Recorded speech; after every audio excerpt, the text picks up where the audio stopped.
So what is USAID? When people hear the name USAID, they focus on aid. They focus on thinking like it's humanitarian work. But aid is not actually in the name of USAID. USAID stands for the United States Agency for International Development, not aid. It's not a charity. And international development is simply capacity building. It is local and regional capacity building done across the whole world, i.e. internationally. The primal id in USAID, international development, is about capacity building of assets that can be used by either the Pentagon, the State Department, or the CIA for their own activities. So if you're the Secretary of State and you were asked by the National Security Council or the President to do something in a different country, overthrow their government, stop the passage of a bill in a foreign country's legislature, how would you do that? And the first thing that I said is you would look at the assets that already exist in the country. Do we need new assets in addition to the ones that we currently have, or are the existing assets, can they achieve this simply by giving them enough money, giving them enough resources, giving them enough training, giving them enough support? One of the main ways that capacity building would be financed would be through USAID. USAID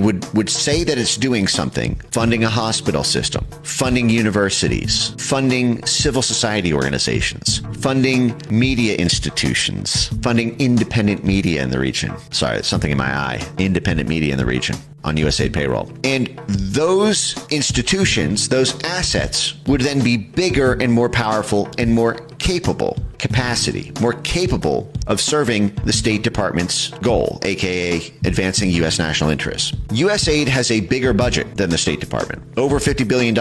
It is a bigger budget than the CIA. The entire intelligence community only has about 72 billion. So that's the CIA plus the 16 others. And USAID has a bigger budget than the CIA and is almost the size of the entire intelligence community combined. That is how important USAID is to American statecraft. It is an intelligence community, a State Department, and a Pentagon assistance organization rolled into one. I just copied this from the USAID website. USAID carries out U.S. foreign policy, advances U.S. national interests by promoting broad-scale human progress. At the same time, it expands stable, free societies, creates markets and trade partners for the United States, and fosters goodwill abroad. The operative phrases here are carries out U.S. foreign policy. This is not charity work. This is not aid. This is cynical, self-serving purposes. And what is it seeking to do? Free societies, open societies. Why does USAID want other countries to be open societies? Because that's how you get the influence in. If a country is a closed society, they're closed off from USAID influence. We cannot capacity build our assets there. Closed societies